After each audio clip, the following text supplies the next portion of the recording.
ya ya na no di abebrese gede to ho maye enti asemene use yesum gana yiye anya sabe da chinchiriba beba be mu yanfo minia susu brebe baby wapo gana na gana be yo ewe yo efemi no ara o susu brebe baby wapo gana na gana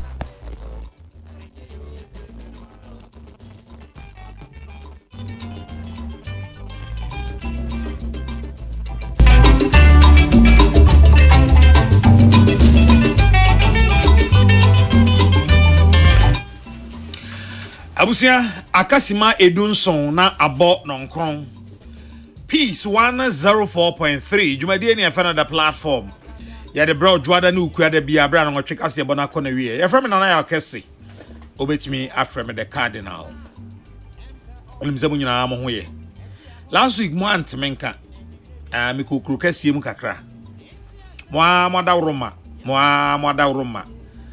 Augustine Kufuonom Pap T, the great Pap T. Nana opare kwafo. Ena Ghana form pem mutie Peace FM. Me birthday January na me catch them say me pesa afi me top books ekokoma schools what me have me books, pens, pencils, math set, graph books, crayon ne enema. Moya ade mane ye fedodo na na do awo enkasa fabrics usei de wa koto ne ma na de buy na na opare kwafo Pap T unyina modawroma mutie madesre ena mo jeso Ghana fo a mo send me 1 cedi sa koka 10,000 a ye de kototo sa ne ma nyina maniso ntina sese ade na ya chese me de ekoma me kromfo.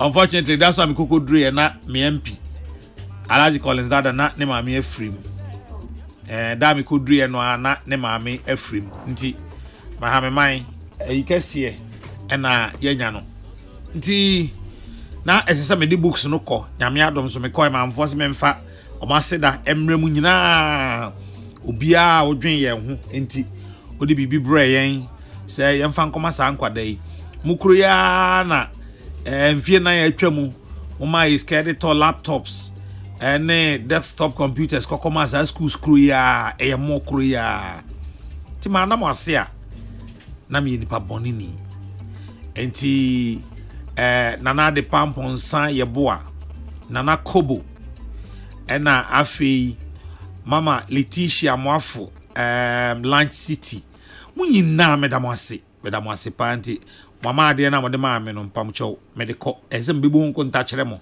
na mo hu se ne ma na mode ma me no ma mfa na mede akoma school fo no ti medamwase pa nyame nhira mu nyina enen komo na ho ne se Roxton Eche Nelson Dafwa Mokpo Eko Supreme Court Eko kopay to me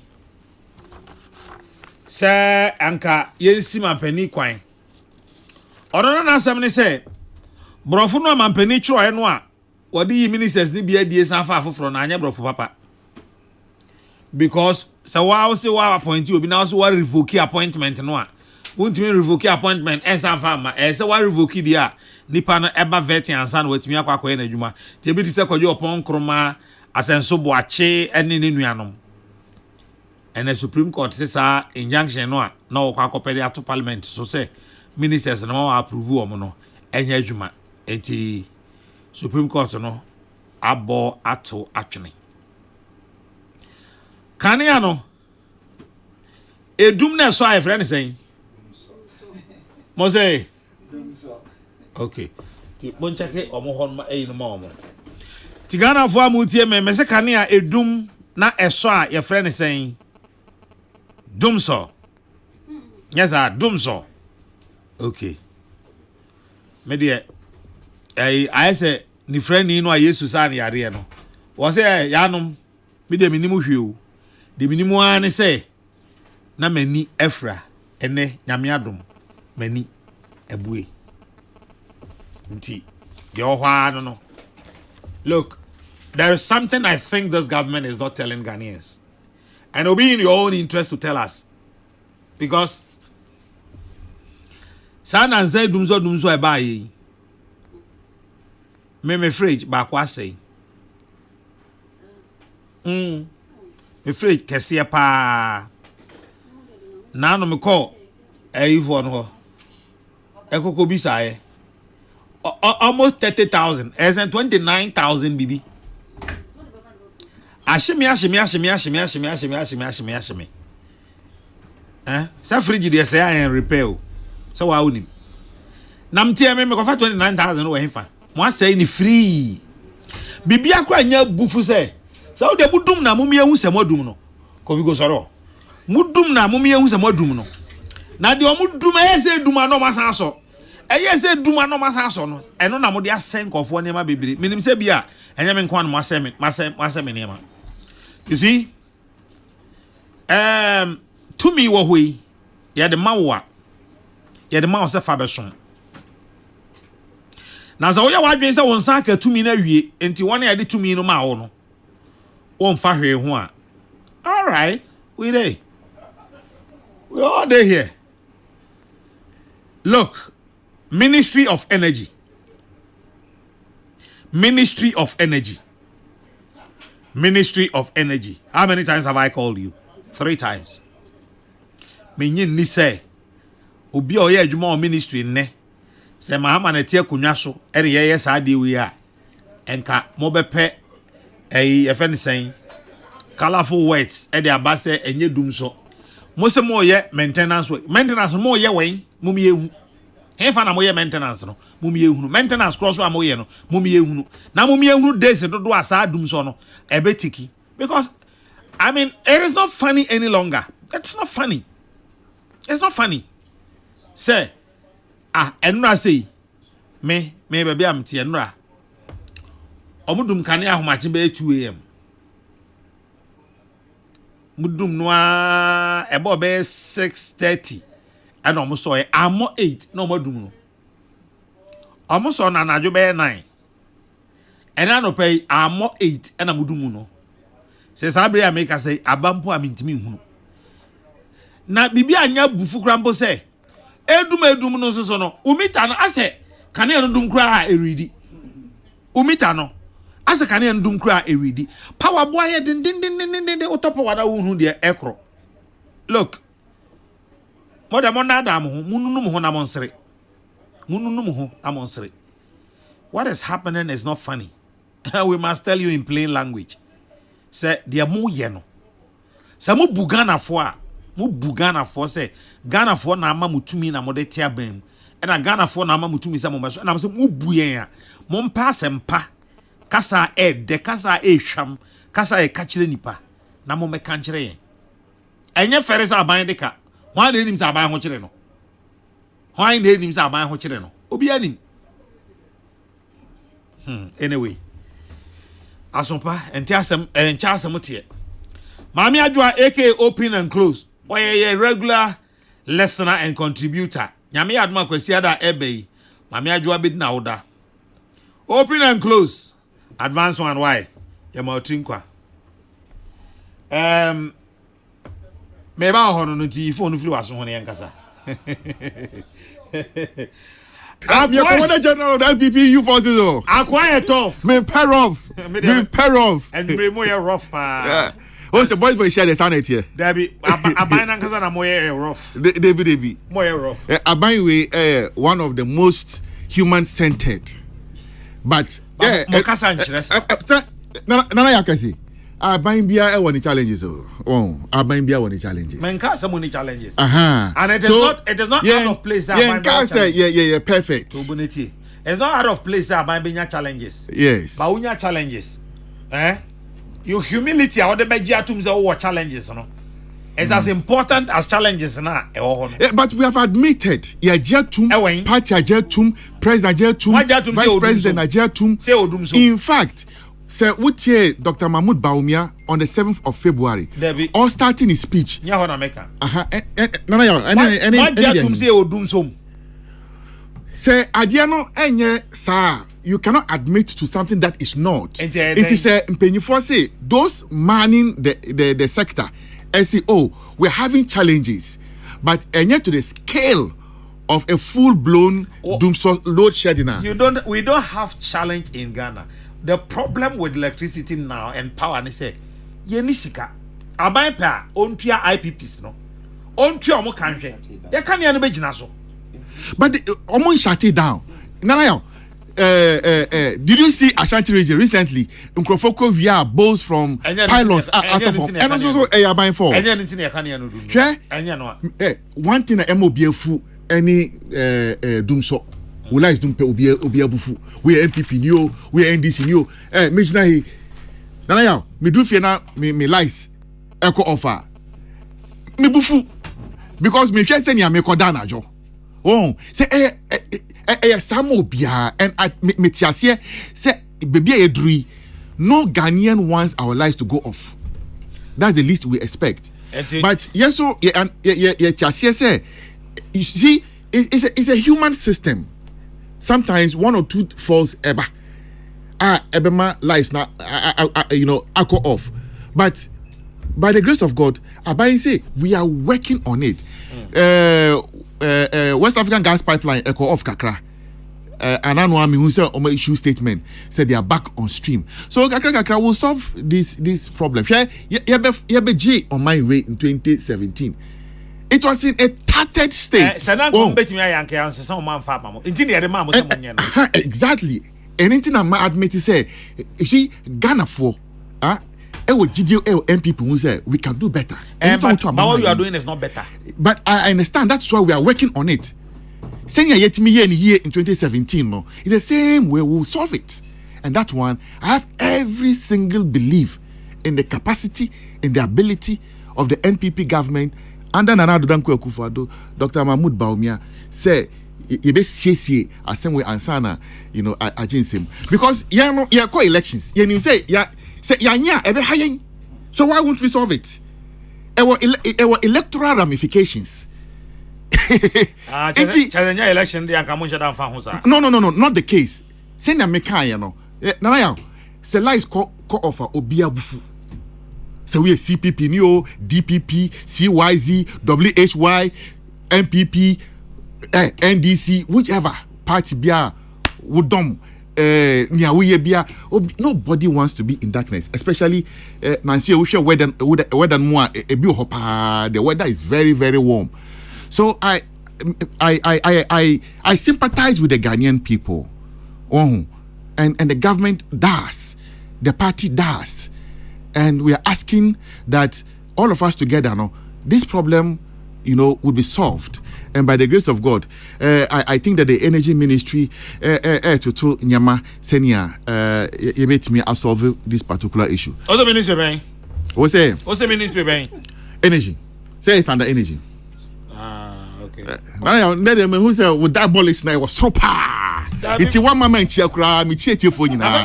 Because the way we attack him, for information media about as the whole different information. Because me here as the idea what to two Gatusha missiles in the air already. Mission free. Oh. Tell me, was also to be my hopes and mission free. Or Emilia. Hopes in Emilia. Oh, Yaya Juma Bibri. Covert and overt. Yes. An idiot. Bonnie, the more deep. Oh, and your bonnie. Okay. And your bonnie. A Juma. And I, Omomaying. And I, Yakoye. So he's one person I know very well. I know him very, very well. He knows me very well. And I must say that I feel very sad. Say, Minya Afakwanwe so. And this I have expressed to him. I have expressed these sentiments to him. He said, Mitinasi, he feels peeved over one or two issues. And I say that, yes, you can have the most genuine issues.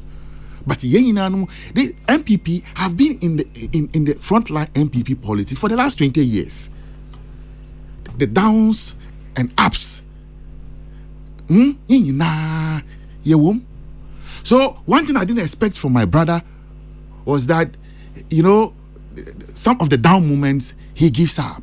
And I told him that the way I know you, I don't think that you Yama party way, all that we have done, you should give up.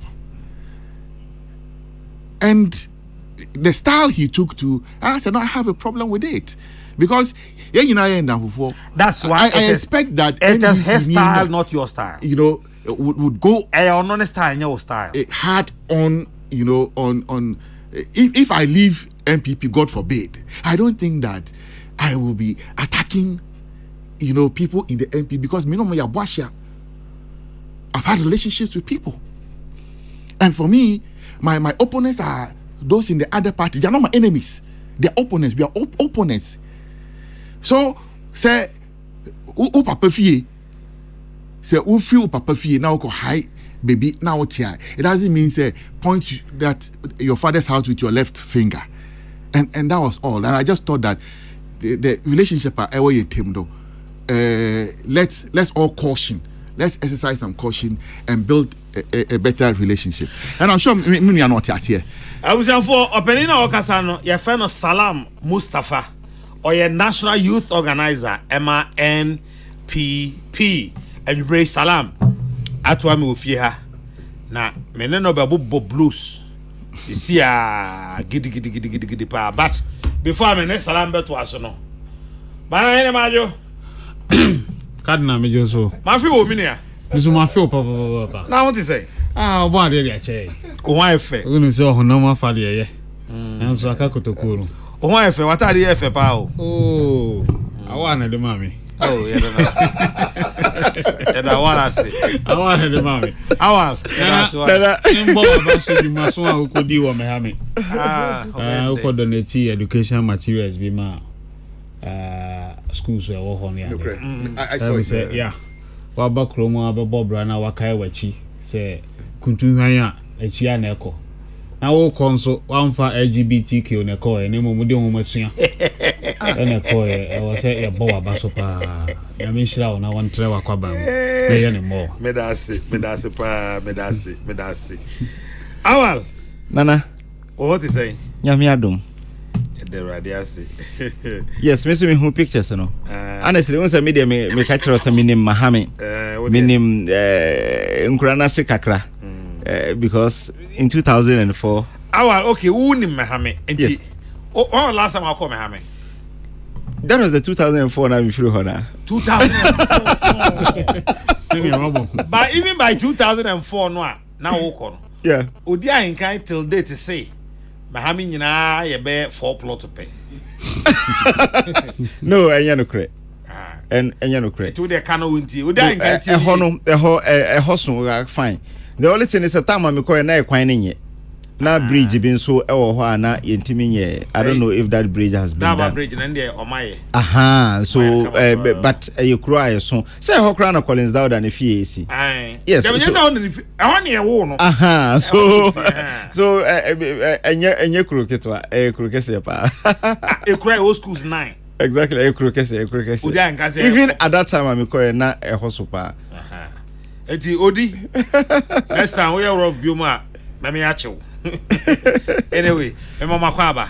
Yeah, but ye bo aba so say at least what kai say e was say oko and education senior ubia enim no eno na the gateway de bia no something Kwame Nyameche a Hello FM or kana kusempa say he's the first person to defend free senior high school because we school within a half no na onya ska enko school kra obidum biebi e na boa no some say me junior YSS wow o so obi na boa no wanya na ho ne nam ho some say at the point many some say na tifie baako wow enti many some say na nyese bia wow entum ne ebe hu o besia o hello asara in fact enam ono no so na me call hello wow me wa SS3 na something ba SS1 on me younger brother number SS1 yeah. But a school abraboni mwanante and I'm something so I'm dikopi Hello FM. Wow. So university. Yes.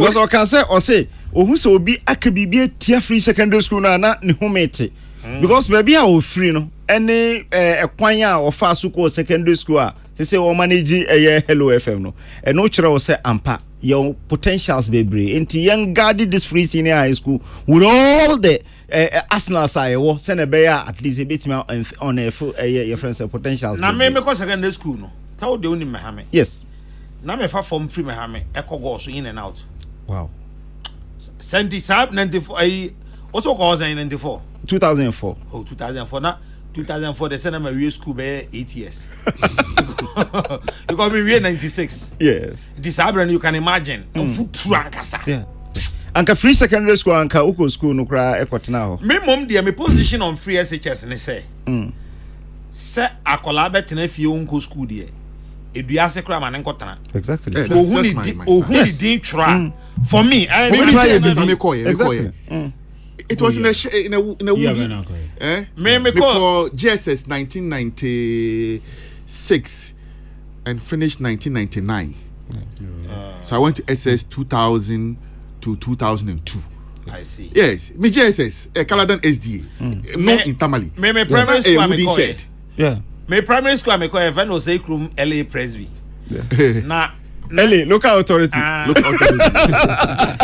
na ya sipila ni say 1 2 3 and ya de eduaguso na ya de bre on bre yes bre yes and ya de bre aguso yes ti eno ase na yesu de nti say esu bo ma na ani age because we are coffee na sense you can no pass ya and then it's sad than a holiday but that's how I had my primary education yes and for me minim emfaso e wo enwomasuan so na baby hwe baby e die nyina abedru enti ma dwen ye me say sa kwala no betena fie kura onko school de wo de say duase a manonko tena ho onye hu ni din twro ne ade a classroom na mata biom at that point in time what is important for that child and then say obetimi hu ni din twro betimi in fact for the ballers be o makwakonya problem we as say twro ne o montimi antwra kenkan asa ne ade but Edward Mahama can say oba University of Ghana no empabo ba pepe it does not mean say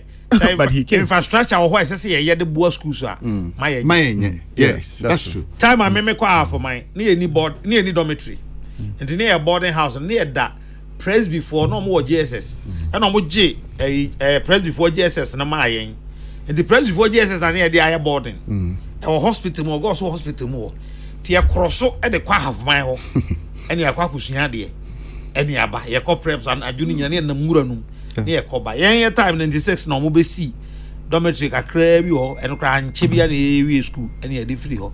But I still believe say infrastructure no as I say a conscious effort by government say e be biem na nkola ni nyina timi akọ school but no subject for another day. I before member salam so no awal odi ahinka se me misa say why na asoma say be cheche nsem mu wa ha ah or say per odi ahinka mi chia no or say per explanation now dey ama no it means that so man ni bere within 10 minutes obetumi anante atwakuru no hwahia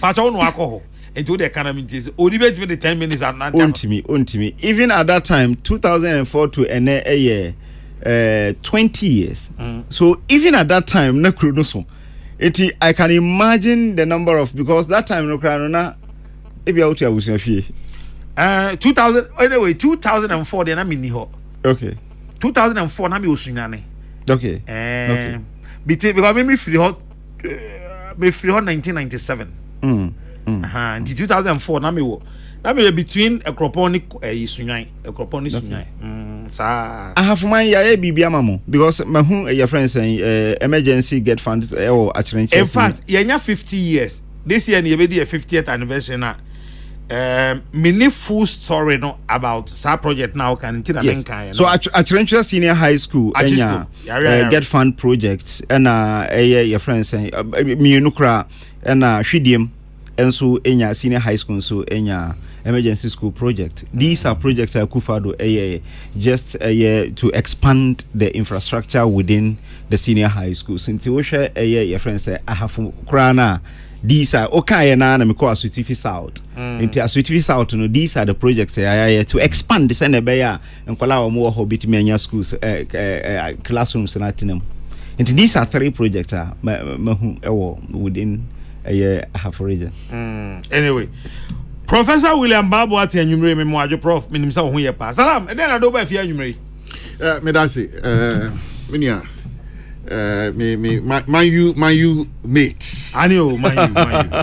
Some team. Hey, your team pa. Na Chelsea Crystal so mu team. Why na see any team no? Chelsea. Dem wana awa na ka. Awa. Na yo mo na na share omo no. Catch no. So Liverpool. Yo match wa kubisu. Yeah. Dem say mo na ka was ma so match. Na ya can say me da say me chia we tie for nyina any ahwefo. Me chia me nua menu a omo panelist e wo show we so enwumre we. Me di omumre kakra. Enwumre we de nya boni. Wonim say afibia no we do Easter activities inti MPP yeah fro people no so akwa ko yeah fro people no thank you say me did dagbali na frame yeah fro people no akwa ko salam tobo I have original chairman also secretary oh chairman man you ngui. Thank you chairman so jina printing chairman yes I me no nya fine because nanu ya me besen ko me hami chairman wa me no wa unim but okay kan sem say ya emma me no nya fine wo wiase bio me ka kire and dem me mo ate ho asese na man you agua na Liverpool dey sapro na Chelsea Chelsea Kintings on salam yanko a few ways so as we do it down from in fact Echina Equity Sunday MPP will take the entire mountain painting mountain totally blue say Komai MPP so Komai inti on this auspicious occasion on media akonya we I invite MPP bebunu chitafo supporters sympathizers followers obia say omumbra na in this ejumadi no people no so we have lined up a number of activities say on the mountain in the drive for membership for the party and also boost our strength as we launch into our 2024 electioneering campaign. Yina no eka work plan afiwe yahyehe say towards election 2024 no nyamani bia yepese yenye once ko abe tradition afibia yekono this year yen film rather we are going to make it more stronger into this year people no so no we are going to do youth engagements ma engagement nasara for nasara engagement other activities are lining up we'll be working within the adjoining constituencies our people no so and also is to show say we are not sleeping and that we don't take it for granted. Senior, your party's SCTA, we are approaching the election as if we are coming from the opposition rather. And that's why say what is a charge now I declare say MPP is going to win the election hook by crook. Now it is because the way that I know this party, Juma Mayama party way, and the courage, the grit of this party, its members, its leadership. I know say Yenina Kabuma once more no, we are going to retire Sergeant Lee. Sergeant Lee. Sergeant Lee. Why are friends, sir? Sergeant Lee. Why are friends, sir? We are going to retire him. Why are friends, sir? John Dramani Mahama. Oh, are they? If it haven't obeyed Sergeant Lee. Oh, honestly, Jack Toronto any no. Yes, it's Sergeant Lee. Say Bonnie. You bite me, I bite you. Nobody cry. He didn't bite you here. So go there and bite him, not here. That I guess. But what's the principles are principles? Baby, you're biting a friend say Jack Toronto. Go biting or I had the buy a friend no. My penda Damahama. Oh, my penny Damahama. You're very tired. Okay. Now, Dr. Mahmoud Baumi at Twasso to form a test successive government of the NP. Salam. Nanaya. Tell me before Mujidi Pa, the one Casano, apart from say radio, so Casa, some can be my man for them. Muna Casanga. Are you people convinced that you are breaking the 8? Absolutely. I don't have like a pint of doubt in me. A pint of doubt in me. Say we're going to win the next elections. Sure. Who listens to John Dramani Mahama these days? He's an overflogged horse. He doesn't make news. Yeah. John Dramani Mahama doesn't trend. I trend more than John Dramani Mahama. In the eyes of the MPP, he will never make news. Huh? MPP. When was the last time you discussed John Dramani Mahama? Me call Upper West Echo campaign. Men discuss it because men for human sharing. Me 4 days. Me kania asha unzana uni kania. Me kania. Me see, you be see kania we issue. You be see. Say me no energy on my way mo. Ube catch me. MPP ye shebo ye diso. It's when we say we'll fix it. That one day we'll not take it for granted because ye nim say Ghana for ewo GD ewo ye mu that we can do better. And it's not to abama yin. In their research yeah. And the NDC for I'm sure they are aware. We be start Ghana for do on beto abama MPP and do on beto ama NDC. You see the difference. You see difference. Right. Even though they are angry with the MPP, the NDC is still not the option because omonim John Dramani Mahama. And then na nipa 5 years won't mean bibia na 3 years ena yebe manono ena obetima bibi. No, not at all. So he is a known quantity as far as leadership is concerned in this country. And Ghanaians haven't forgotten that we don't have short memories at all. We want a leader who represents this generation. Nana Kesseh. Era bia any ni man penyini o. Any leader, every era and the leader. And this particular era, no, John Dramani Mahama, Edinimre, he has served his time. According to Salam Mustafa. And according to me. Not according to me. Me ye the history, the track record of John Mahama Mao. Now we check the lack of credibility. Nyama waka then flip flop. It shows you clearly, say he's a spent force. He has done all that he can do for this country. And NDC for now when the candidate for Frokrane Baya, me, I would have shivered in this election. But once it is John Dramani Mahama, I sleep with I sleep with my peace of mind because the way we have beaten him on 2 occasions is the same way we are going to beat him on the 3rd occasion. It is because the Ghanaian people have seen what he can offer and some he cannot do the job. He should have behaved like good luck, a better Jonathan, and they'll call Nigeria mine. He's a statesman, proffering advice on how statehood should be. But Kron had a Sergeant Lee. I said they be, and then they made debut. But we don't do that. And then Nipa Bako for the Nipa Bako with the assemblyman, with the MP, with the deputy minister, vice president, president, former president, a flag bearer. Former flag bearer. Sebio, Nyame enya alatani. He's not. And that's why I think that Mrewe is for Dr. Mahmoud Baumia.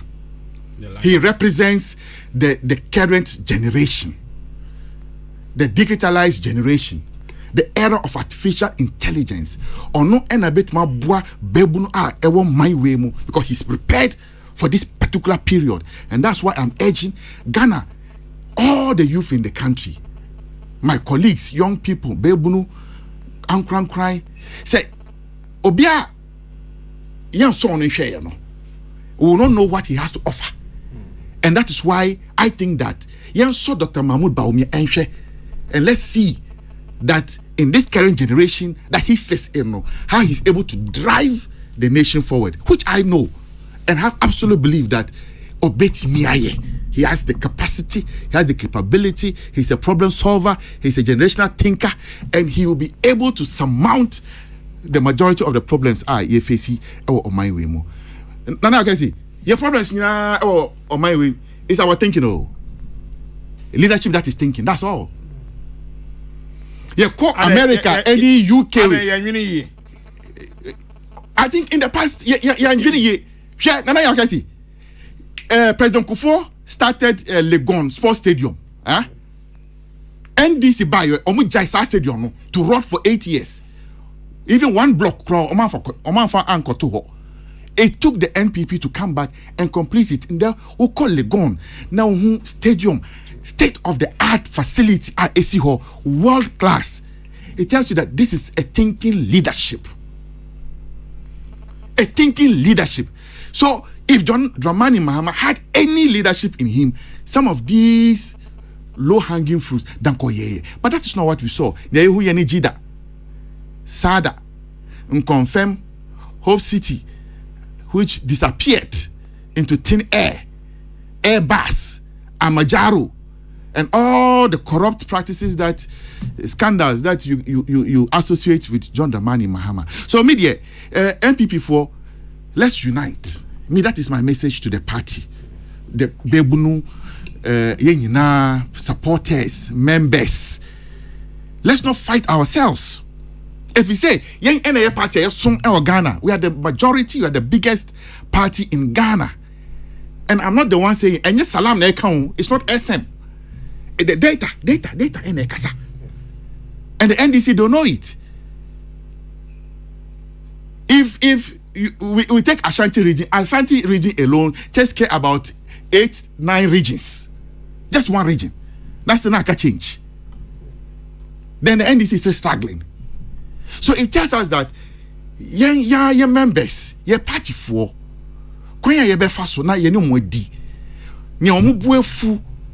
how we are going to assuage the pain of our own members.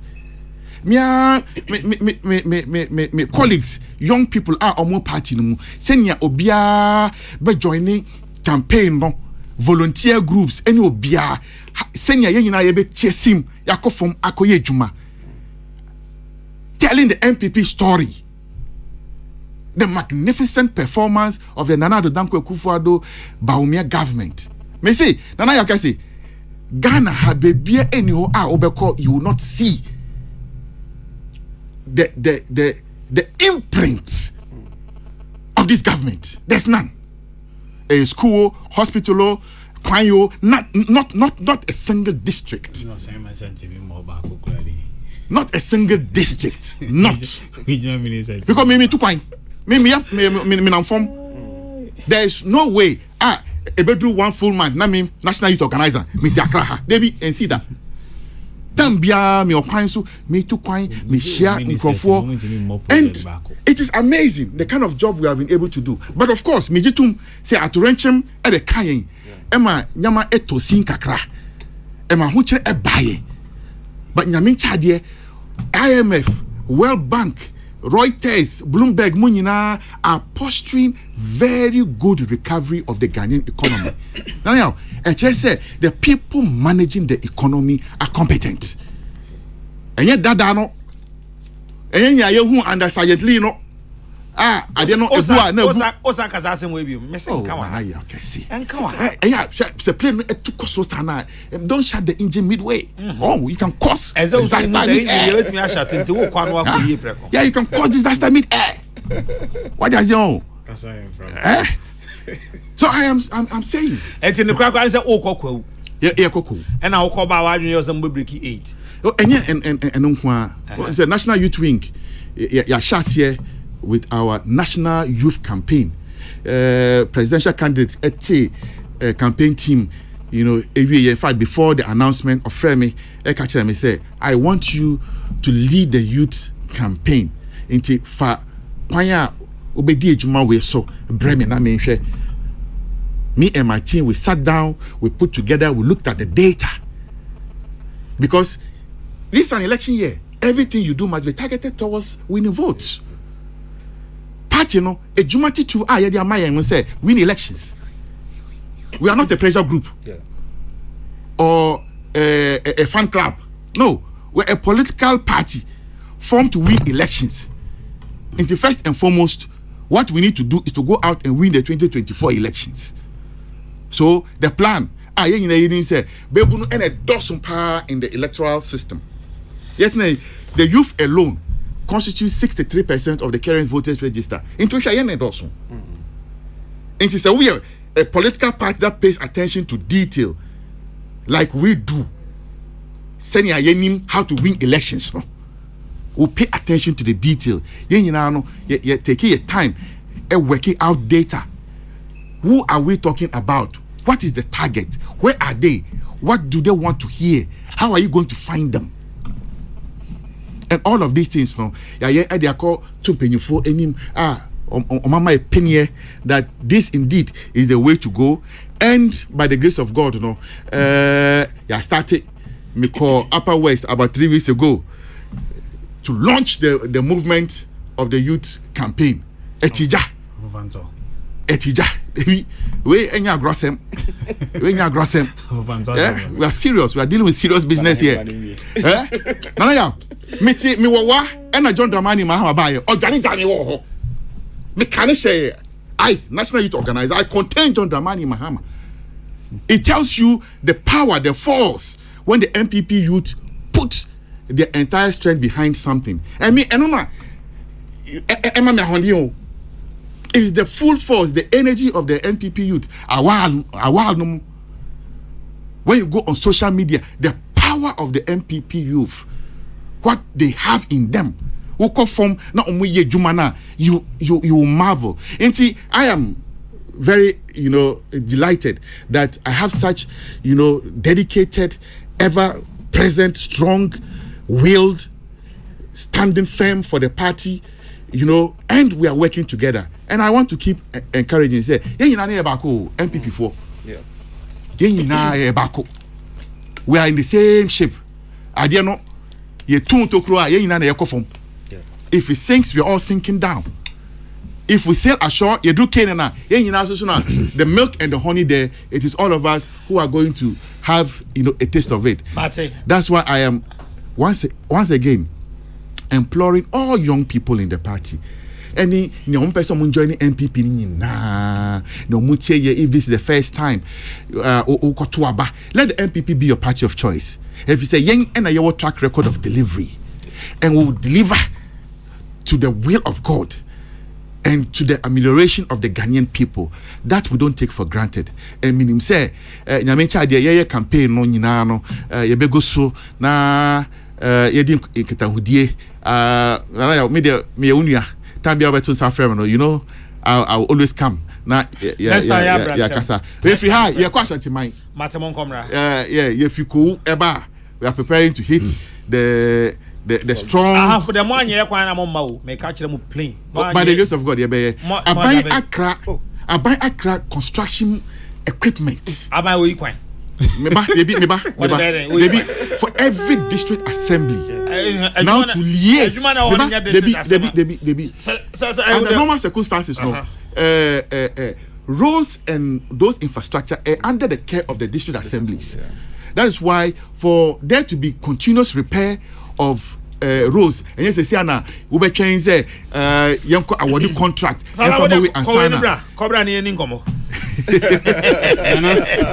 but I can assure you, as a Sergeant Lee, we retire Sergeant Lee.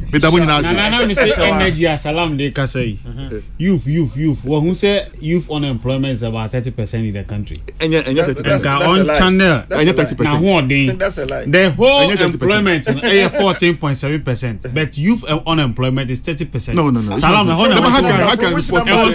Youth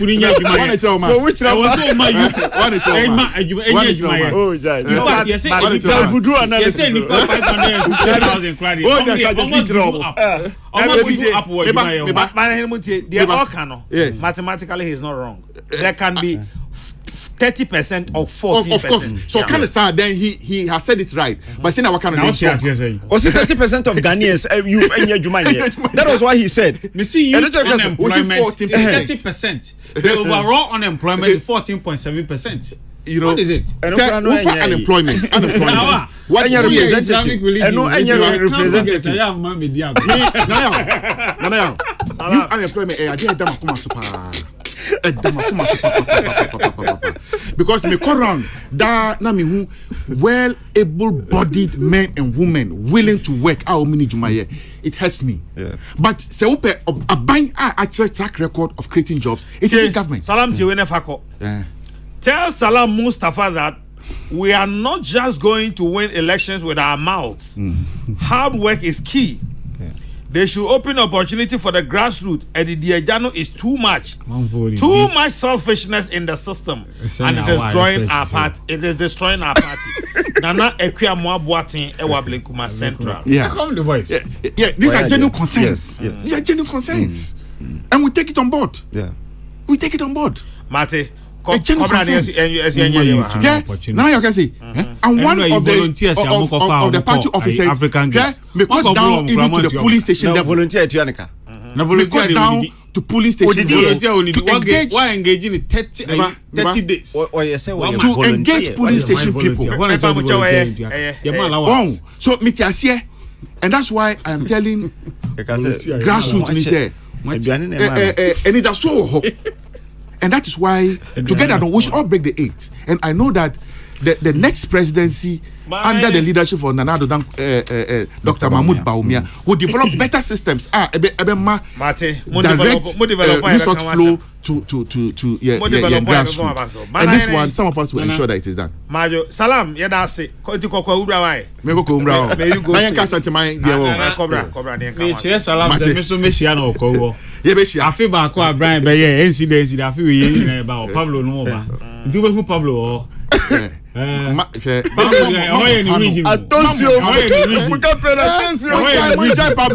Commander Pablo.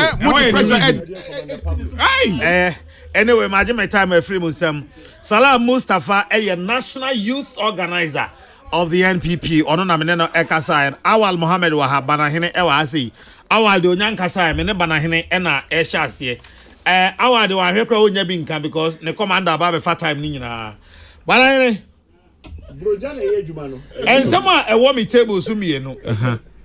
Supreme Court Dapamakpo power supply and matters arising. What sayeth thou, Usu Banahene? Nana. Roxen H. Nelson. Because me by nam sumu. Me baby, I'll pass out the Fabia. Nam sumu pa na. Baby, I'll pass out the Fabia. Nana, mechia at you for. Na me say. Roxen dear. Dear, a yami yane say. John Mahama. And she say pa. Or she say electricity hua. Or di ja. Nana kufu ado abain. Enkeni was said ne yakodum som. Oh, I found out. Enkeni was said ne yakodum som kra. So that say nanso esa mismanagement any corruption ti and no minus side dey ekodum som. Nana efiti 1984 ena Ghana call dum somu.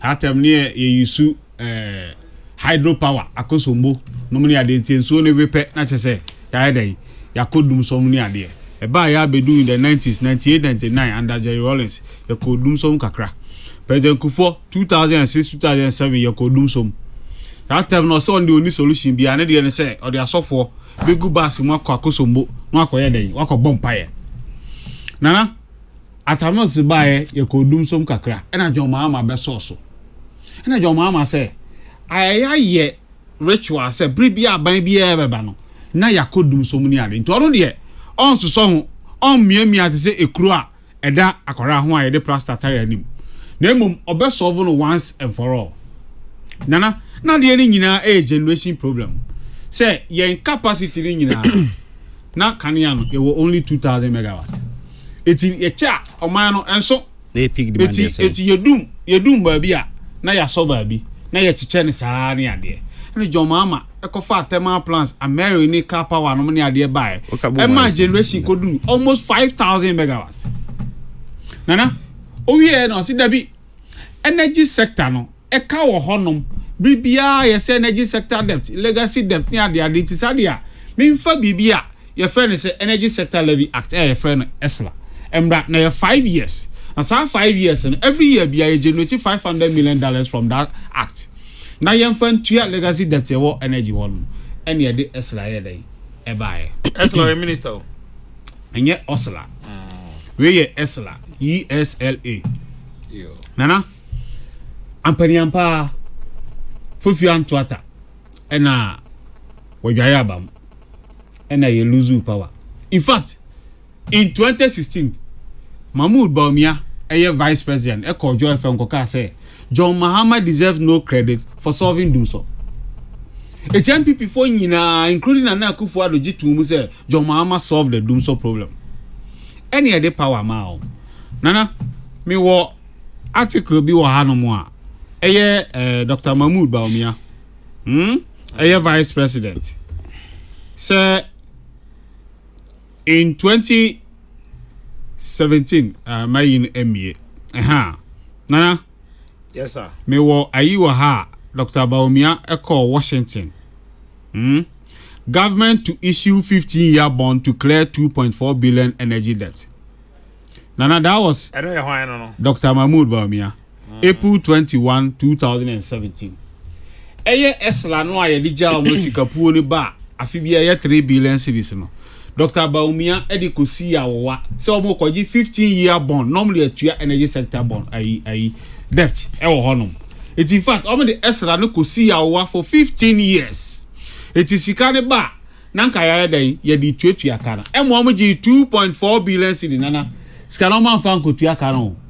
Omu de koye consumption omu chedi ya wa no chedi ya de running election no mo ni ade nana e ka ni gusu ho na ye bibia ye friend say cash waterfall say players in the energy sector industry no ye generation for no any great co any ECG a ye de power ne man koton ba no ni ade no say ye koton power ne ba omu generate power ne ba ye ni ade nyina nanka sika na ye yaton no na ya chiche kakra mo bia Abanji ska no de koye bibi fufo. Abanji ska no de koye bibi fufo. Etie ne dum so no a aba no. Nana, ye de ni nyina e bo abanyi. Say, wa na beka say ye jaw excess capacity. Aya generation ye de jaw. E do so do you can't. Ye export to because Burkina ni Togo no ni ade. Ye ka wo so no untumi. Now so still enne usi untumi generate power e ma ye dum so mu a. When ne emfa I blame ni man. Nana, ECG boss obie na no a o say se wo benya kane a eye privilege enye right ne kasamafo Leila Abubakar no ye energy minister napo ni secretary e na ode ne koye PRO e wo ECG is he qualified is he qualified me kire ba bia na o wa ye de ne ko ECG so that's here maami timi bie na no say ono de ba bia o che no dumso ni won ti se wo ti ba bi na ye dumso an che se ye dumso kasa se ye timi ka kire omanfo a mo se wo no pe mu na kasa energy minister o say wo a wo jiri se dumso wo no go and bring your own timetable wa bra PURC eye regulator wo power sector ne say mo fa timetable mra because ye hu say dumso e wo ho parliament afra ECG and energy ministry so mumra emeyi omano emekire de ekoso mu yetonza fra obo manko nana ni ekoso ewo man mu nie me say yemfa dum so ni nyina anya den emmo Alhaji Bawumia because PDS ya aban ko fa on ton electricity company emma om na conditions ya enkebe won ma qualify omon kofa bank guarantee of $300 million emra yehun so omo capacity to own ECG Mahmoud Bawumia de Kotsani office ko change ko yen insurance guarantee Mahmoud akutu se hwan wo ayi any why Mahmoud Bawumia o say why Mahmoud Bawumia ono no chair PDS committee no a ye course san condition precedent ye bank guarantee ko ye insurance guarantee Mahmoud Bawumia na chair nana enam sa ade no sa single act no ema FTI report wa American government commission year on electricity company wa ni ade no ye de kire say ye lose $190 million Millennium Compact 2 ananka America for the man no ebo yen ye twa mu ba umianti ewie kire no PDS for 6 months OMGG electricity bill 1.5 billion cedis be see no one first can no man fa mayen it is a 1.5 is a PDS for chia ebe dey na omu benya bia kwakotua industry players ya omu supply electricity na eka emre yen ene ye say aban ede IPPs no 1.5 billion dollars eka it ene so omu ye dede kakra na finance ministry wakopone $6 million no dey am o mo nche omu ye dede ani akopone $5 million o mo nche na mom yi si jinyeska odibekotua eka no di tomoto by Ghana police service na juma no what you man say yama power se ton de fa betua ka no ujiska no na wo di tomoto by say wo de che Ghana police service now the 2 boreholes huh now the be high private jet edenam ayi kromwa say wo koto nana dum so no abai ye de ni nyina abo alaji baumia ne abai say enye say bibi na asi transformer bi na asai enye bibi na asi ni nyina ne say abanya awesti sika ewo energy ho no mo ama ka be da ho a wo ntimi nya sika nya dai entua etina akofa sa ai dum so nyina asaba.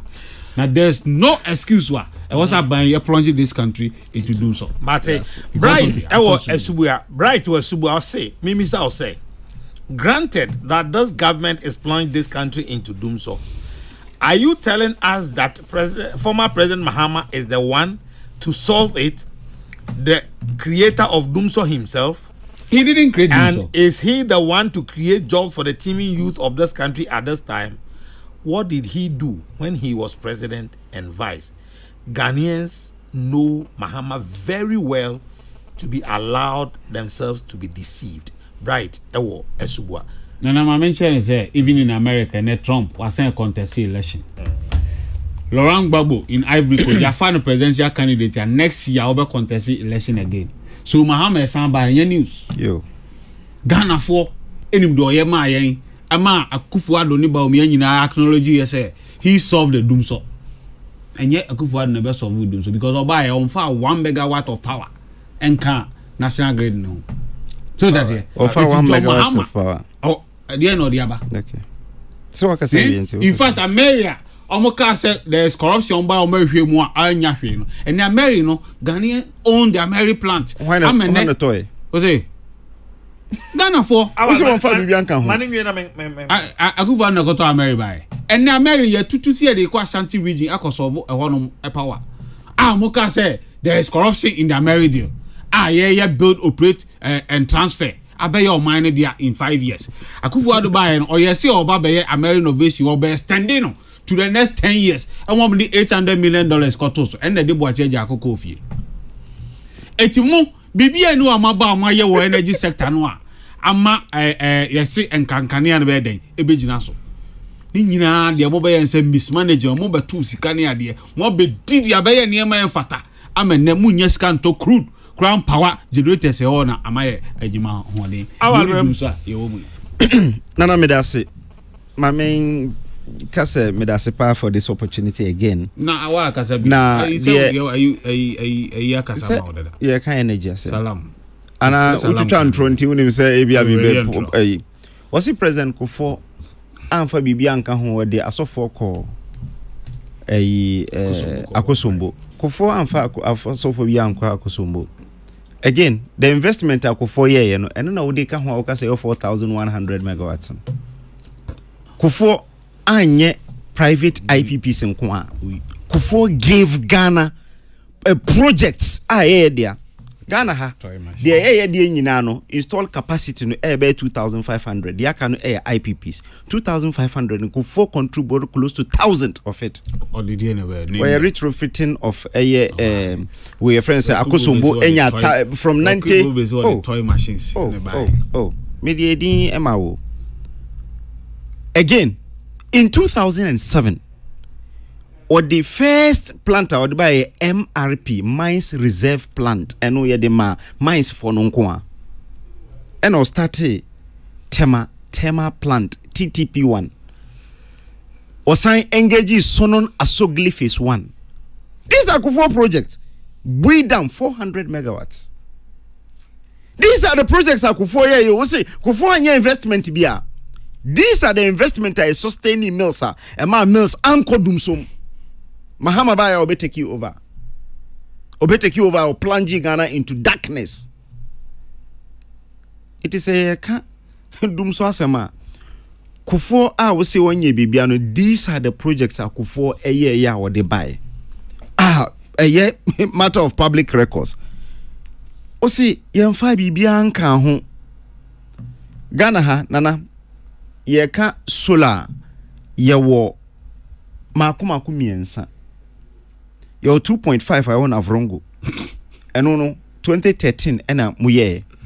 2013 ena ba on board. Mills na starting because yemfa 1 year build it. In 2020 6.5 megawatts. Ewo Laura 2021 Kalio oko your friends a bag in Kurumwa 13 megawatts. It will come on. How many megawatts no? Yet you 5 bianca 5 megawatts. Ameri 2 megawatts. Ameri usha agreement of Ameria oko hai. Ye buy yato 250 megawatts in the idea account because we bought it. I didn't hear build, operate, and transfer. And BOT. Oh, no. And BOT. And BOT. No, go and read it. Then you don't even know the American plant. And I wouldn't American plant, generators are 50 megawatts. And I'm over by. Like generators. I didn't know what build their operator transfer. I'm no market form machines. Oh, David. As investors. Oh, Mr. Investors. And all the Abbas. You operate 5 years. Nana won't you operate 5 years here. Now my transfer amount mine. Abayam modia. Okay, I say to Sanka, you know, no, now do you call. Nasata was kana wokoto. Messi Adeni ato. President Akufo-Addo after 5 years, the automatic. Yes, and that's not true. Now we're operating in 5 years. That's not true. And you build, operate, and transfer. They are building a car power. What was built was car power. And no, you're building was ship mu. Where your generators near 50 megawatts, Makumako 5, 250 megawatts. Just generator and you don't know. You don't even understand the energy sector. Unti ase. Osi PDS. Yashiri sika from US. Inti Kufuor and akoye million compa 2. When I started project, you started mo and amuye bibia efa miracle. Omo mkuta 49% now Akufo-Addo by is sign. Mida under Mahama and a year bibia we young kamudi ni na ma omo. And I buy and can say the BMP. And I declare your friend saying you can say yamfa local involvement into 5149. So Miracle Company a free Philippines no it was chosen under Mahama. So PDS so because I say PDS and I created PDS. Who created PDS? Again you terminate sa contract no with PDS no. US can say mo penny. Akufo-Addo dead them and unti na yes no. Omo can say yamma PDS into aso. This is what US said. That was what the compact said. So Obia script now on Tiasia. Just to Abuas and Tiasia because PDS didn't start under S. We even came in to only help the country because Ankani United Komao and 100% for them. We went to negotiate shares with them. And almost all players is all company. And then Akufo-Addo they negotiated shares. Baba yo easily go on. I used Philip Obia Otiachre say Baumia Sambi binti ama ya pamun krofo. Yes, and that's a fact. Look. That's how does Baumia even come in? From bank guarantee to guarantee. Yamfa do sorry nyina F1 to Baumia. Na yamfa sha me. So Untiasie Miracle was chosen by NDC government time no with Benda and Amuye. You buy and I can say yam penema mumfa ECG and 100% for 25 years. And SSano I can say yam pe local involvement. You did local involvement to buy no a ECG under Penia or Resign Keligajepu. ene ko hu se de omo de buy no mo hihye ne nya papa ye ka kire medafo Millennium Development Authority say ye betwam omo say utwam a sa sika na ye kan say de bebro ye moa and we cancelled it and we didn't get that money. So because as a PDSN start here, it's not true. On Tiasie again on Eye Ene where we are today, it has nothing to do with generation. Sanka okanya anka ebia wotiasie. What you were interested in any the ECG man kanye the Leila when she's qualified to be where she is. And he said Leila now energy ministry no asan by ECG now Juma as head of public relations and we are boni ECG for say the enti ama yakoba bia yakoyi ni say enya kanea na ensu yen the oho ne say Ghana hadi bia ye pride ho say we South Africa ye ka access to electricity a ye chen obia in Africa nyina say edan ya Ghana makoma 400 be 14 and 15 pe eni kanea enti ama usi udan a na ya hwe akọ we si ne dan na ya hwe akọ enti ama over 600 transformers overloaded enti ama on person mu offload bi na omu ye adwuma se na be ya at least obi abenya VRE enkan se omunya kanea ma IPPC no obi ani wa shut down. They are still operating. So why are we shedding power? We are shedding power because they are working on the transformers. Almost say transformers in overloaded. 600 transformers across the country overloaded. Again, this doomso is unlike Mumu time now. You doom no amount 48 hours on, 12 hours off. I was in Volta Oti last week. Doomso ni ho. I was in Volta Oti last week. And you was any Kumasi ni Accra ni Takrade no. Me call Tamale. There is Doomso in Tamale. So I know you easy. And Netco. And Netco. There is Doomso. It's Adena Okan. Unim dia Okan. I atro na mu catch Ghana for say generators. Tamale Doomso in Tamale. Where mama kasa? Netco. Me say. Your problem and I want. And until na one topic na say. Me name say or Sunday topic now one kanya. Me say, baby, I drew no. Enye generation, enye say bia ye nya kanea no wo ho. Nenso omo ese baby a kanea no wo no. Nkrofo atwetwe ama ye transformers no aye overloaded. Me ma kuma 600. Etu omu guso a omo offload a ye drew baby a ye drew. But you see, former president Mama kan asembi, o say Ghana for ye yare refie. And nunti na ma person will play on us. We kept this light on for 7 years. For the past 7 years, ye da kania mu kama. 2 months. And a problem ya ba na wan start ye de to say na munte Ghana. Hey, obi tu phone crash Mahama. Who officer Mahama na catch say you sumo mobile phones we bring na ma in kania Ghana. Was you obi a charging the phone? This is the president too. No, you're president, sitting president. Was see, no, mobile phones are Ghana had 10 million. And the phones now charging into my yenya caniano. You can't say, doom so president, ye baby. You catch us any generation, na ye sika. Former president Mama say, Muntia realistic tariffs. So on per cania, your realistic tariffs. This is a former president. The same person, he doesn't even have any option. Ni na so ti akire say o ekwan bia so o ka say doom so no one winning. Today Dr. Bamia is telling the people of this country say Oba to ensure stable and cheaper electricity no obey 2,000 megawatts of solar and wind energy. What is your alternative on energy crisis? What is your alternative? 1 second, I mean for you inform. Awa no kan we Volta River Authority. Okay. Or say government of Ghana hands over Ameri power plant to VRA. The story is the government of Ghana has officially handed over the operations of Ameri power plant to Volta River Authority after a transfer of ownership by the Ameri group to the government of Ghana at a short ceremony in Abuaze, Thursday, January 20, 2022. Missy Ato. 2022. Go and read the history of the Ameri. So what is the point? What is the point? awa say aban na koto American plants ni buy. Ankasa. O kan say. O say. Mo ko han. Ye ko fa buy no. Na ye tua ho ka. According to na ne went awa. Dabitie. The meme say say ono say 50 then 250 megawatts. O say 50 megawatts 55. And ya kan boom. Na omo no buy no. O say omo no buy no ma ba betua ho ka no.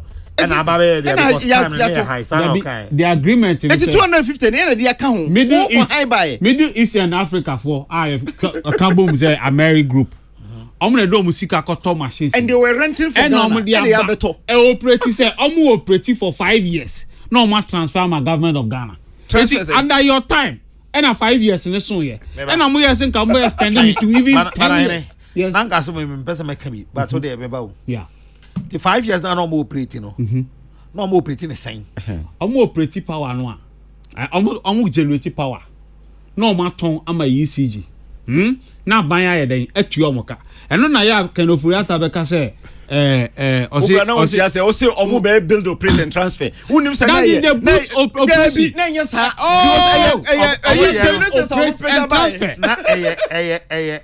That is the agreement. BOT. Take or pay. Who say?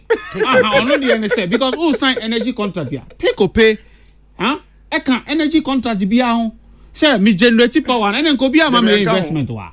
So no war crisis. What turn the power ba? So no na so gili na ye take what turn the power ba?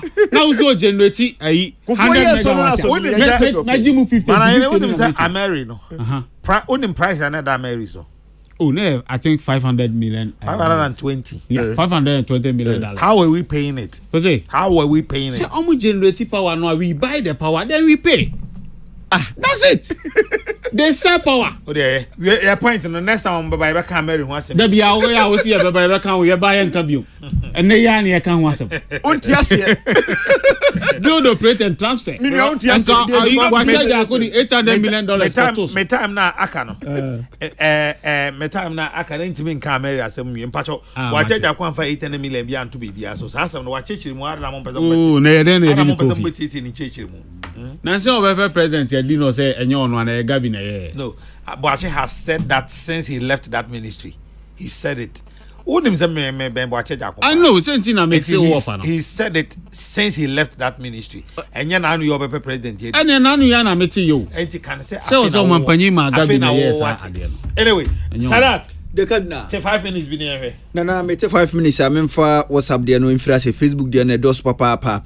Na lam taking Rashid wo dia na me di frase e wo WhatsApp ne so se bedwafo ne apamfo nwumre wo che obia na wo say ensema owura ho e kan no Ghana for meyem fan on a lighter note na ope bebia be husie wo bia no na ija wo ho ntie nto ya bunya hwehwe asem no mu nyesa wo chene bi no anhwa na bibi be fa yase lam taking Rashid e bre ne ntime boni nyina ne ntie Ali dan ladi we fitakra de ene de e ba ye wo say NDC bre so MPP for ka kire Ghana for se nya akwan ne bidi ene MPP for mabana mo ya akwan mo se Ghana for mbonse mu fanfrɛ mo na mu ye nyina no Ghana for hu about to draw ena mo beti mo ba bi enka Ali dan ladi de no honorable Akisime Beneza Sahwebe kwai oni so ne die enie wo say MPP ene Ghana man pay na nado Ghana for nkane na edum na so Ghana for hu pa say yedum so na mo mpese mo beka no kre de a kire Ghana for wo say na anajo endra kwana anajo to fe yem na omadum light na wankasa no hwese o ne wo yede da ho na o pe bibia na ehyi wo yesa dum light ebe ye den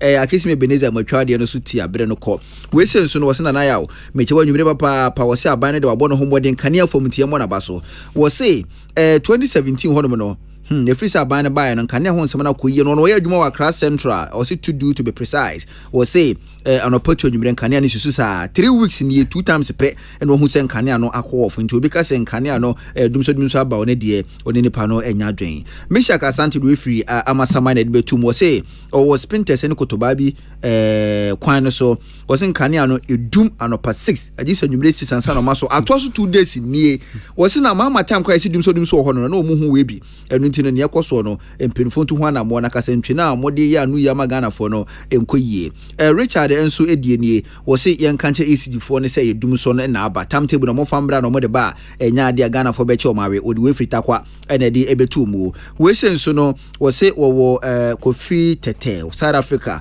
e odi free ya odi we nso betu mu wo se ne yakoso Ghana no Ghana fo mo nkasa na Ghana fo nkasa na wona ICB so December 7 ni beduru ho na MPP fo mo be hu se Ghana fo dwa mo papa we say no weapon okay udi no o say okay agona dua kwa o say na ya meche wanyumre papa na MPP abandi o mo disappoint Ghana fo me say ohwe Ghana for aban mu mpanifo Ghana for taxpayers money ya na yedi tu omuka na so munya kwanyam na Ghana for kasa nsemo muka nyina no enhyeda nkoye wo se na brana behwe agona dua kwa ene agona so duro kwa no ase ne no nyina ade wo se wo fa so a wana wampo kata abechewo ko bi cheye ne konkonsa wo se ona dance for ene wo mu eko Salvation Army Hospital agona dua kwa ene odi we free a wo de betu wo se na ya o mecha papa na ye frame teria recourse GH wo achima bodom na mitio wo si dum so ne de aba dum so na ba enchia no edozo na mamenkomanim we sina na ya o meche onwumire wonu obedwafo no wapanfo na Salam Mustafa wakasa yi papa wo bo adwuma so de ama NPP wo se bra Western North na behwen kane ani isusu se ya Western North de dum so bi ani ha aseserewa sehwi asafo eno no se duwe ya wodi efiri ebetu mu na na kwa mo abo atena Blakuma Central ki Dr. Bawumia's breaking the 8 wo sina na obedwafo no wapanfo onwumire mechiao Madina to Idrisu Blakuma Central special birthday enko emfama na nyakoponche wo se JDM waba Ghana wabedi ade pen enti bosha wo hye Ghana fo ise Ghana fo de tumi ma pa ade sonko na obesan de aba we se kwampa betima fa so na Ghana ko nanim no se ye beto aba ede ama Dr. Bawumia master planner de ono so ede betu mu eno no messages na aba no edoso mebo hu no makopie mu wo Facebook no so a Daud Abubakar Sadiq enso ne die enie wo se mecha papa wa happy Ramadan sonko enko emfa emawo na nakwa mo batima kenkan odi abako ewo eho no mo dada WhatsApp ne so me ba Facebook no so na men kenkan Dr. Kalipu enso edienie o say former president 4 years 3 months dumso na Ghana fo hu ye na okay Dr. Kalipu ne fa odi no ensi hanomo Facebook for di no endorse mo intiman kenkan na mode achemeda foforo ekebo ye homode na kenkan nyina de amamo bana yene fa 2 minutes na awas over 2 minutes na yenko oh nana 2 dia Ndi start kasa o de start kasa kasa toponko 2 dia ne me fa nye ayi kakra wo me chrome kontafo aye Easter yi se kontafo hina no pokuminta aye me ame brother panyi afi aye fieda aye akwaba night na memrenda so akwabo a eba be boss street jam na Sunday obapa Christy e de yakọ enyamemu na ohene ba ntimberi ma ono na ye tafofo ohene owon kran ona da sa dwumade ya no ti afi ye invite obi a se omra kwa na omra na ye ni Easter na akwanso so boko edru sabre ya na lorry kwanso America tuo ni accident no ni ade a chen se IGP dampare ne ne mranche no so ebe ye bambo yie na boys ya omba ho be ya tutuboto mfo MPP boys yi omti omhugumu a se hu sa no mbedi ho safi ebi emma na ye beko na ye beba abedu asoje awade na osere the propaganda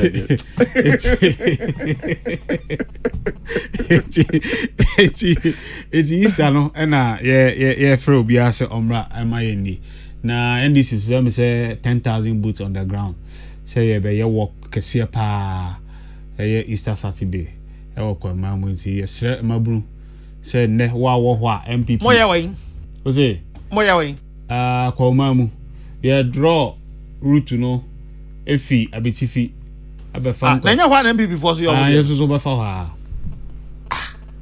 na say ni na ye kwa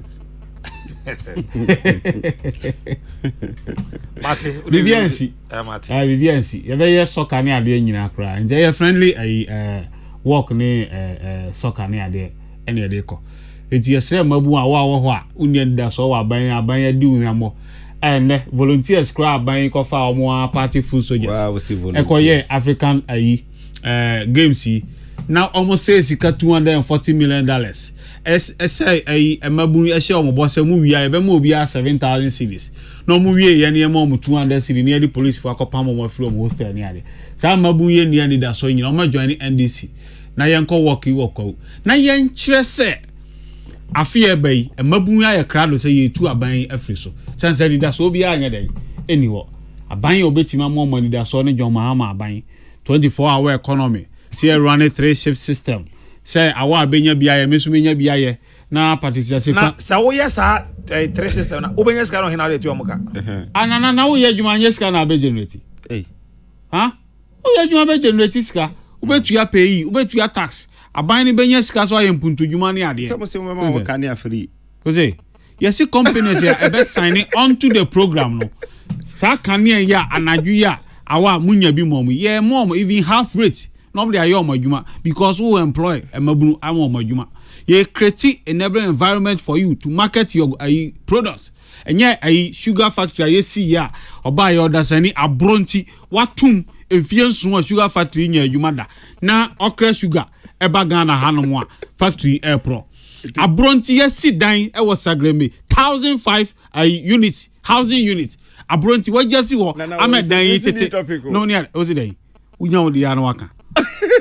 So say Akufo-Addo say media bro wabre your housing deficit of 1.8 million no BSC be am 1,005 units ya what German esi wo engo kwa umra na emeka sa nkomo no ai nana eti kwa uni die se na na baba pacho de bi sa unya kwamba Easter mbaye Lent mbaye da bayi no he waja roman minya ye Jesus of Nazareth nana mi si da bia me ba abaso wasi mu be wie da ke uni mi dey tia me ba abaso da bi say wa hu oba abranche ketua bi obo piano no ima aha se udi na wura nyamesum titie mu no obo piano emre bi mi hu se nunu aba ketua no so ye dai no no so tonyon mama ga oh baby o pese o di fa no why are the papa we say no question o pese obi ya no nyina na se aban e kofa na me ma piano ne nyo mboto de fa aban be oh aha me chese banane aban kofa comprehensive sexuality education be share your books mu say obema ne be man na wonim say yen Catholics ye gidie ne say the family is the basic unit of the church. I know. And the honor catechism shall say free. And it's a me a parent that meant me be ja me mante tie mfa nto aban so say on na me kire me. Nana aban o mampanyi say one sign trumu be oyi. Catholic renti za makasa. Oh, Debbie. So he's not current too. Train. Are you still a Catholic? I me too kwan kakra. Are you still a Catholic? Debbie na say Catholic mo kasa mo confuse you. Debbie tie. Enye clear. Are you still a Catholic? I'm still a Catholic. Hey. What does it call Roman? Oh, say maybe me send you a message now. So be interview Bishop Obi says so for upon be interview because when ti communicate. Yeah, Catholic Bishop Conference the banner. Yeah, nanye clear. When ti sir. Catholic Bishops Conference communique has always been clear, except that as I said, o kind ye no what here because omo trouble for no to her. Enya ni so Latin bro for no much. That mean Latin. But I was saying what I am fine to check. But I what does say Roman? Pa. O kwa sorry. Because what does call communion? Todo via, anya da via. I don't know. I na your parish. I na your parish. Medina. I say go Medina. Medina. Sorry ben, you finish saying. Ojayo. Dem ehia me Medina sorry na the saying. Medina sorry na the saying. Medina. Brahim say me refi. Na wo dey come. Last Sunday kwa ko e so refi di. Eh o say refi asori na wo ko di. Me refi. Ya fa sorry na saying. Medina Roma.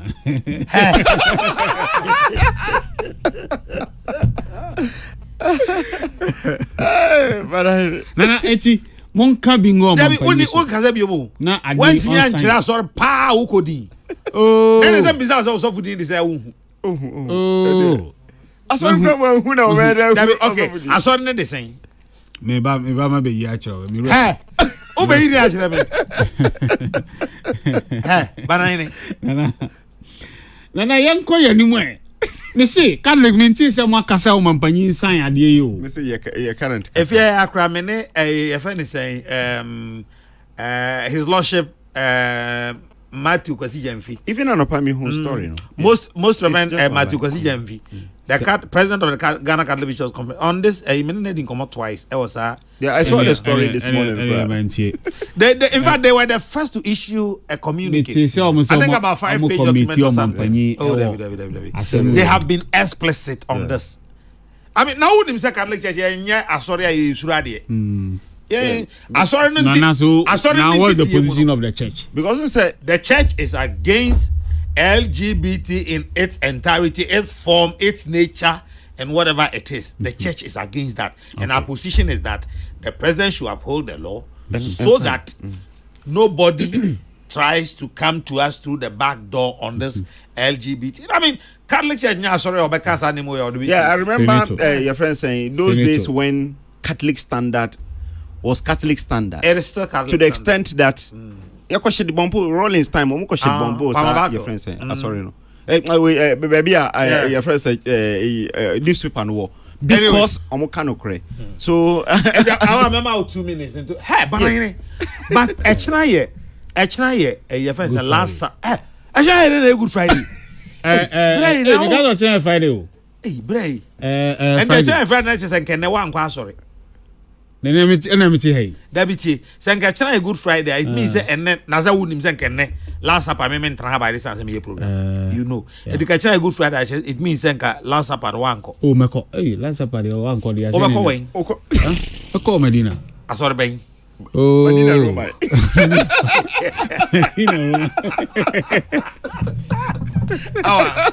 Our budget for 2 minutes. Let me say, when you say yes, so you're fasting or you go so yes. By every fiada. Yes, you're crying, dear. Afina, ya half. Enti ya sambu kev kakra. Dr. Baomia eko eye kaswa. Eni omu eko ye iftar. Ono omu eko ye Quranic exegesis no. Ena omu ye iftar kama omu nyina tunsa edidi. Ofiri hoenra oko sunyani. Wani eye sunyani eye mpenimfo na omo business people eshia wie no enwumre oko breaking fast with the Muslims over there. Ochina nyame adomo a he will be in Kumasi. Wani stakeholders ni nyina ebe meeting meeting so wie a sorry obesa ba ko na send ya mama Queen of Peace me the wife answered outside Queen of Peace. Massive the wife for your baptist on go. The wife answered outside. Osi massive ba ko na send ya ma no. Na wa so dimpo na hu na mbisa as parish priest dey say abede hu. Queen of Peace. Queen of Peace. Hey, Keke. Na ochina nyame adomo a enwumre Dr. Baomia be breaking fast wo Kumasi Central Mosque. Enti ye nyina no ye bedwitwi wo Kumasi na otiemi a obetimi akọ Central Mosque no na oni Baomia abomu na yetimi aye no, but the stakeholder consultation any normal opese oye any incentives or dima businesses no and also ekuswa or ya ochina obeto so e Kumasi a obe bibia anti we dey sene salam kan no ye be retire the former president for good na opene baby atena because NDC for crap person more retire no because omaka ahoy any fantasy I can say it was only abana hene ozujais ahoy any fantasy so only abana hene also call a friend say honestly was so that's called Catholic. And I'm so calling also call Medina. Almost sorry ni din. Was it Medina? Mama be 10 minutes. Was it Medina room? Hey. Roman sorry be the Medina room. Oh Charlie. Queen of Peace. Oh, just say no be send them on. Okay.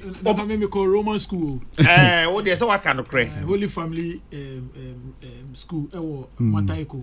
And so Roman school na. And say quota for ya so Our Lady of Good Counsel. Nya quota for. One am 7 months. Nya quota for America. The Good Friday one me kwa so. Yes, one me fa Obama didn't there we just sorry. When many years one and 50 years grand is there wapu yesu. Minyaye. Eh bana ene. Na minyaye. In fact, Osofo be di ho ya papa. I just said be a quota for. Hey ready. Anyway, I was amede mo asi mesra mo nyame ya adoma ochene ya wo anopa. Aya ebo no num empa mu a fa TV no. Eto United Television. Ochena ye nkyerɛkyerɛ no aye de fa lent ho no.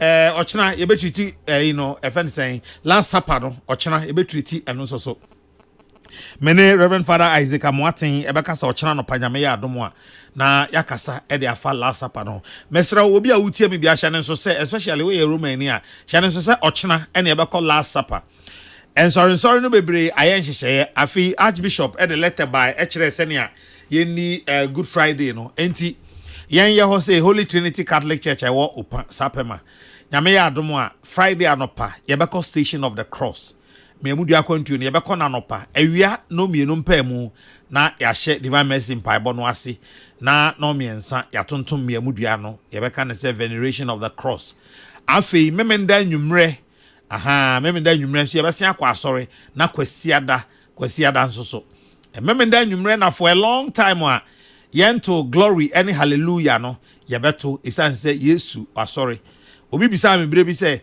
na adan na yesi Yesu wu ye na ansa so na asore na Roma fo edu memenda nwumre a na moto osana moto glory any hallelujah and am say ojiufo na buo mu no ebo nwumre no nsia yesi da fofrom nteno ano no we ehia theology bia no atiase tititia tinyame ya aduma memenda nwumre ebekwa asore na yakwa akotontom Christ na osore no kwasi ada no pade na eye butu Roma ni bia obekwa asore kwasi ada esesa wo de offertory kwa asore wamfa offertory ankwa asore no kwese ukọ ho boneka Roma ni bia obekwa asore kwasi ada bia ukọ esesa wo de offertory eko because we no onkwaje ne farbai ni so wamfa offertory ankwa asore a esa ukọ confession in its right your friend Nana Kesseh bet me friend the cardinal Millicent Duku Amwa o United Kingdom ese ne eyo awoda as you mark another year may it come with positive opportunities and overwhelming blessings upon your life. We love you from Abigail, Michael, Francis, and the kids. With much love to you, Millicent Duku Amwa. Patricia Sefa Fisher, Elizabeth Jean, Prince Bafo Asamoah, Samuel Apia, Henry Kwesi Minka, and a man Sadat. Omuna Shishe, Medi Ho Chame. Nana Kesseh, wait me after me, the cardinal. Esan sene am Catholic gidi on hia menti uhia me na afrem the cardinal mani beje ho pa de rade asumdwe eja mu nyina makram